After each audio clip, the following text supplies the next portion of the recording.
नमस्कार विद्यार्थियों। आज हम कक्षा 11वीं वार्षिक परीक्षा 2026 के मॉडल पेपर का अध्ययन करेंगे और इसी के अनुसार ऐसा ही पेपर वार्षिक परीक्षा का आपका आने वाला है। तो आज हम 11वीं की अनिवार्य हिंदी के विषय के पेपर पर जो कंपलसरी है सभी स्ट्रीम के लिए, उस पेपर पर चर्चा है वो करेंगे, जो निदेशालय बीकानेर के द्वारा पूरे राजस्थान में एक ही पेपर है वो परीक्षाओं के अंदर आता है। तो पहले प्रश्न की तरफ इसके अंदर देखते हैं। तो पहला प्रश्न है, निम्नलिखित अपठित पद्यांश को ध्यानपूर्वक पढ़कर दिए गए वस्तुनिष्ठ प्रश्नों के उत्तर लिखने हैं। इस अपठित पद्यांश के 6 प्रश्न आपको एक एक नंबर के मिलेंगे, यानी कुल मिलाकर के पहला प्रश्न है वो 6 नंबर का है। देख कर बाधा विविध बहुविघ्न घबराते नहीं, रे भरोसे भाग्य के दुख भोग पछताते नहीं, काम कितना ही कठिन हो किंतु उकताते नहीं, भीड़ में चंचल बने जो वीर दिखलाते नहीं, हो गए एक आन में उनके बुरे दिन भी भले, सब जगह सब काल में वे ही मिले फूले फले, व्योम को छूते हुए दुर्गम पहाड़ों के शिखर, वे घने जंगल जहाँ रहता है तम आठों पहर। अब इसके प्रश्नों की तरफ देखते हैं। तो पहला प्रश्न है, प्रस्तुत पद्यांश का उचित है वो शीर्षक क्या है? तो उचित शीर्षक है वो कर्मवीर है, यानी यहाँ पर कर्मवीर की विशेषताओं के बारे में उल्लेख किया गया है। दूसरा प्रश्न है, कर्मवीरों की किस विशेषता को बताया गया है? तो इसका उत्तर है वो सहयोगा, कि कठिन से कठिन समय में भी ये परेशान है वो नहीं होते हैं। नेक्स्ट, तीसरा प्रश्न, कर्मवीर के कलेजे को कौन नहीं कंपा सकता है? तो घना जंगल भी है वो नहीं कंपा सकता है। दुर्गम शब्द में उपसर्ग है वो क्या है? तो दुर्गम में उपसर्ग है वो दुर उपसर्ग है, और मूल शब्द इसके अंदर गमन है, इस बात का ध्यान रखें, गम नहीं है, जबकि क्या है? गमन। व्योम शब्द का अर्थ क्या है? तो व्योम शब्द का अर्थ है वो आकाश है, आकाश और व्योम है वो दोनों पर्यायवाची शब्द है। कर्मवीरों की एक आन पर क्या हो सकता है? तो इसका उत्तर सही होगा, बुरे दिन भी है वो भलाई में बदल जाते हैं।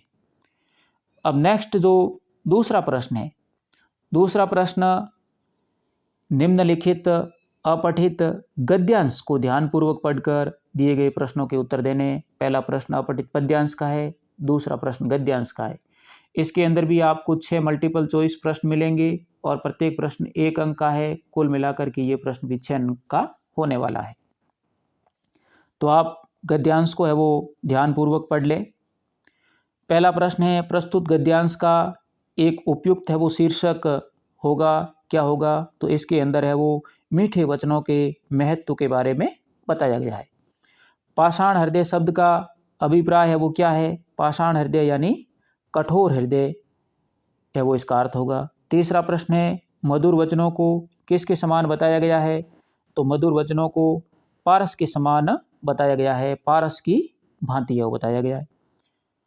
नेक्स्ट प्रश्न, मधुर वचन बोलने वाले के साथ सभी है वो कैसा व्यवहार करते हैं? तो मधुर वचन बोलने के वाले के साथ सभी है वो मित्रवत व्यवहार करते हैं। पांचवा प्रश्न, मधुर वचन बस में है वो कर लेते हैं, किसको बस में कर लेते हैं? तो पशु पक्षियों और मनुष्य दोनों को है वो बस में कर लेते हैं, तो इसका उत्तर सही होगा, यानी दोनों को। छठा प्रश्न, पाषाण हृदयों को कौन है वो पिघला सकता है? तो उत्तर सही होगा, मधुर जो व्यवहार है वह कठोर हृदयों को भी पिघला सकता है, यानी उनको भी अपना बना लेता है। नेक्स्ट जो तीसरा प्रश्न है, ये आपकी पाठ्यपुस्तक में से 3 है वो वस्तुनिष्ठ प्रश्न आने वाले हैं। पहला है, कुई की खुदाई व चिनाई का काम करने वाले लोग क्या कहलाते हैं? तो वे चेजारो है वो कहलाते हैं। आलो अंधारी पाठ के लेखक कौन है? तो इसका उत्तर होगा बेबी हालदार।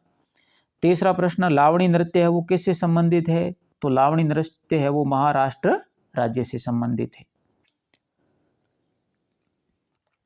नेक्स्ट जो चौथा प्रश्न है ये भी है वो 6 अंक का प्रश्न होने वाला है। 6 प्रश्न इसके अंदर आने वाले हैं और ये सभी है वो रिक्त स्थान से संबंधित प्रश्न पूछे जाएंगे। पहला प्रश्न है सूर्य शब्द का तद्भव शब्द है वो क्या होगा? तो सूर्य का तद्भव शब्द है वो सूरज होगा। और अगर प्रश्न आ जाए कि सूरज का तत्सम शब्द क्या होगा, तो सूरज का तत्सम शब्द है वो सूर्य होगा। यानी सूर्य तत्सम शब्द है, सूरज तद्भव शब्द है। दूसरा प्रश्न, दूसरों का उपकार करने वाला इस वाक्यांश के लिए एक शब्द है वो क्या होगा? तो एक शब्द होगा दूसरों का जो उपकार करता है उसको परोपकारी कहते हैं। तीसरा प्रश्न, रमेश तेज दौड़ता है, रेखांकित शब्द में कौन सा अवयव है? यहाँ रेखांकित शब्द है वो तेज है और तेज है वो जो दौड़ना क्रिया है उसकी विशेषता बता रहा है। तो किसकी विशेषता बता रहा है? दौड़ना की विशेषता बता रहा है कि तेज दौड़ता है। और दौड़ना है वो क्या है? क्रिया है। अब क्रिया की विशेषता बताता है उसको क्या कहते हैं? क्रिया विशेषण है वो कहेंगे। रचना के आधार पर वाक्य वो कितने प्रकार के होते हैं? तो रचना के आधार पर वाक्य 3 प्रकार के होते हैं। पहला सरल वाक्य, दूसरा मिश्र वाक्य और तीसरा संयुक्त वाक्य। पांचवा प्रश्न, अविकारी शब्द के भेद है वो कितने होते हैं? 4 या 5? तो 4 है वो भेद होते हैं। अब कौन से भेद होते हैं? पहला है क्रिया विशेषण, दूसरा है संबंध बोधक, तीसरा है समुच्चय बोधक और चौथा है विस्मयादि बोधक। ये अविकारी के 4 भेद है। छठा और अंतिम प्रश्न, मदन शब्द का समानार्थी है वो कौन है? तो कामदेव है वो मदन का समानार्थी है। नेक्स्ट पांचवा प्रश्न अति लघु उत्तरात्मक प्रश्न है और पांचवें प्रश्न के अंदर आपको कुल 12 छोटे प्रश्न पूछे जाने वाले हैं, जिन प्रश्नों के उत्तर आपको एक शब्द या एक पंक्ति के अंदर देने हैं और प्रत्येक प्रश्न 1 अंक का है। बीजक किसकी रचना है? तो बीजक है वो कबीर की रचना है।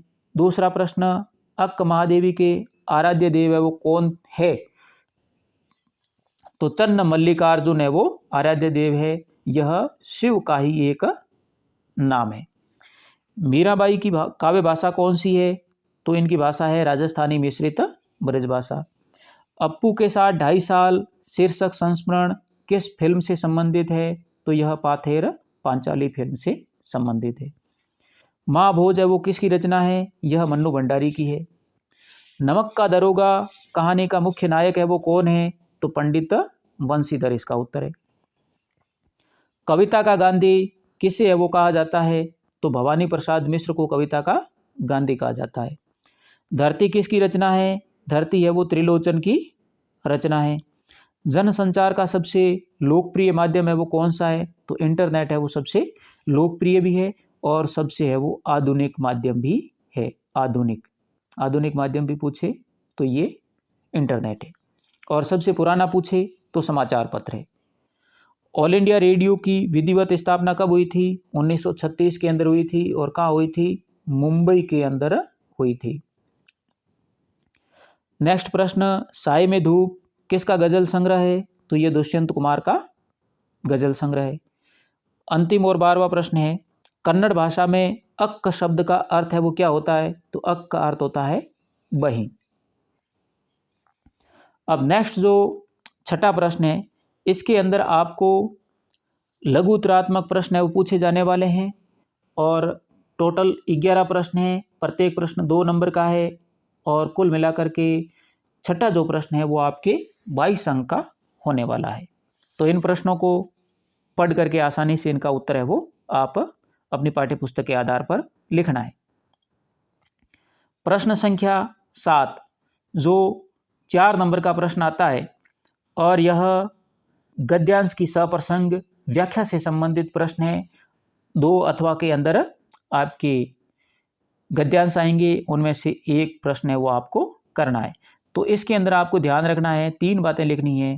पहला है प्रसंग है वो लिखना है, यानी यह कौन सी पाठ्य पुस्तक में से और कौन से पाठ में से लिया गया है, इसी का उल्लेख प्रसंग में करना है। दूसरा जो बिंदु है वह व्याख्या से संबंधित है, यानी इस गद्यांश की आपको सरल शब्दों के अंदर व्याख्या करनी है। और तीसरा बिंदु है यह विशेष से संबंधित है, यानी इस गद्यांश के अंदर विशेष क्या है यानी इसके अंदर किसके बारे में बताया गया है, इसकी भाषा कौन सी है, इसकी शैली कौन सी है, इसके अंदर किस प्रकार के मुहावरों का प्रयोग या अन्य तत्सम या तद्भव शब्दावली का प्रयोग हुआ है, ये सब आपको विशेष के अंदर लिखना है। इसी के समान ही 8वां जो प्रश्न है, ये भी 4 अंक का प्रश्न आपके आने वाला है। इसके अंदर पद्यांश की है वो सप्रसंग व्याख्या है वो आपको करनी है।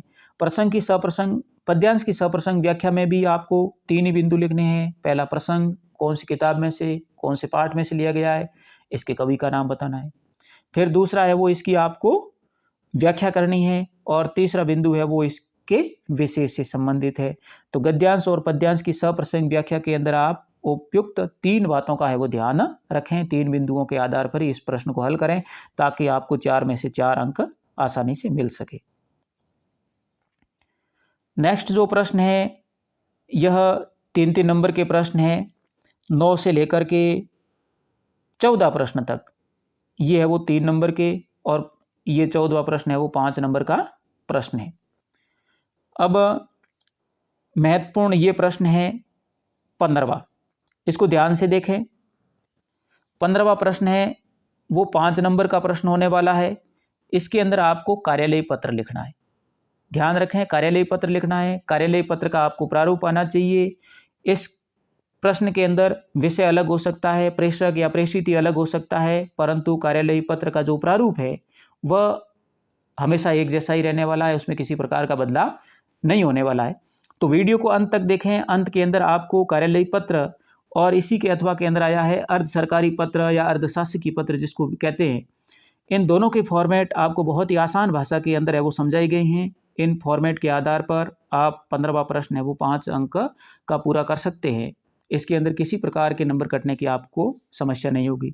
16वां प्रश्न है जो आपके क्षेत्र में हुई आगजनी की घटना पर एक प्रतिवेदन है वो लिखना है, यानी रिपोर्ट लिखनी है कि आपके क्षेत्र के अंदर किस जगह पर आगजनी की घटना हुई है, किस दिन हुई है, किस समय हुई है, उसके प्रत्यक्षदर्शी कौन थे, उसके अंदर जान माल की है वो कितना नुकसान हुआ है, उसके बारे में संक्षिप्त है वो एक प्रतिवेदन है वो आसान और सरल भाषा के अंदर तैयार करना है, जो 5 नंबर का होने वाला है। प्रश्न संख्या 17, यह भी है वो एक सारगर्भित निबंध से संबंधित है। आपके सामने 4 विकल्प होंगे, 4 में से 1 है वो करना है, और यह भी है वो 6 अंक का होने वाला है। इसके विषय आप देख लीजिए, इंटरनेट वरदान या अभिशाप जो बहुत ही तात्कालिक मुद्दा है, बालिका शिक्षा, स्वच्छ भारत ये भी तात्कालिक है, महिला सशक्तिकरण ये भी है वो तात्कालिक, बहुत ही आसान और सहज इस अखबारों की और देश दुनिया में जो हलचल के विषय है उसी पर है वो निबंध है वो पूछा गया है। अब आगे चल कर के हम कार्यालय पत्र और अर्ध सरकारी पत्र के ड्राफ्ट यानी प्रारूप के बारे में पढ़ेंगे। तो कार्यालय पत्र के अंदर सबसे पहले आपको ऊपर लिखना है राजस्थान सरकार, यानी राजस्थान सरकार, कोई भी पत्र आ जाए उसके अंदर आपको राजस्थान सरकार ही लिखना है। फिर है वो उसके नीचे आपको लिखना है प्रेषक के कार्यालय का पता, यानी पत्र है वो कहाँ से भेजा जा रहा है, किस कार्यालय से भेजा जा रहा है, क्योंकि कार्यालय पत्र एक कार्यालय से दूसरे कार्यालय के अंदर भेजे जाते हैं। तो यहाँ पर जो प्रश्न दिया गया है उस पत्र के प्रेषक का कार्यालय है जिला शिक्षा अधिकारी कार्यालय जयपुर है वो है। अब प्रेषक के कार्यालय का नाम लिखने के बाद लेफ्ट साइड के अंदर आपको पत्र क्रमांक लिखना है GCA, ये जिला शिक्षा अधिकारी का है वो शॉर्ट रूप में लिखा है, फिर ऑब्लिक 2026/0405 कुछ भी है वो आप पत्र क्रमांक लिख सकते हैं। राइट साइड के अंदर आपको दिनांक लिखनी है उसी पत्र क्रमांक वाली लाइन के अंदर ही कि कौन सी दिनांक को ये पत्र लिखा जा रहा है। फिर लेफ्ट साइड में पत्र क्रमांक लिखा है, उसी के जस्ट नीचे ए प्रेषक लिखना है, प्रेषक यानी पत्र भेजने वाला, उसके पद नाम को लिखना है। प्रेषक कौन है, जिला शिक्षा अधिकारी जयपुर है, तो ये पत्र भेजने वाला है। अब प्रेषक के जस्ट नीचे आपको है वो प्रेषित लिखना है, यानी पत्र है वो किसको भेजा जा रहा है, भेजा जाने वाले या पत्र प्राप्त करने वाले का पद नाम और कार्यालय का नाम लिखना है। किसको भेजा जा रहा है, प्रधानाचार्य को भेजा जा रहा है, कौन से कार्यालय के है, राजकीय उच्च माध्यमिक विद्यालय कूकस के, तो ऊपर प्रेषक और नंबर 2 पर प्रेषित यानी जिसको भेजा जा रहा है।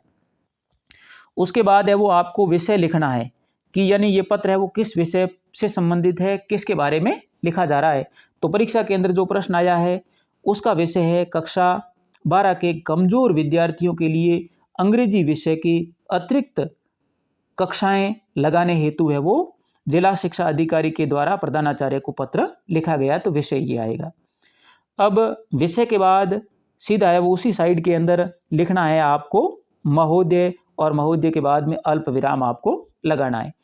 फिर जो मूल विषय था उसका थोड़ा विस्तृत रूप के अंदर आपको 2-3 बिंदुओं के अंदर लिखना है कि भाई कमज़ोर विद्यार्थियों के लिए अंग्रेजी विषय की अतिरिक्त कक्षाओं की आवश्यकता क्यों पड़ी है, कितने दिन लगानी है और किस तरीके से वो कमज़ोर विद्यार्थी फिर से मुख्य धारा के अंदर आ जाएंगे। इन बातों का उल्लेख आपको वो 3-4 पंक्तियों के अंदर करना है।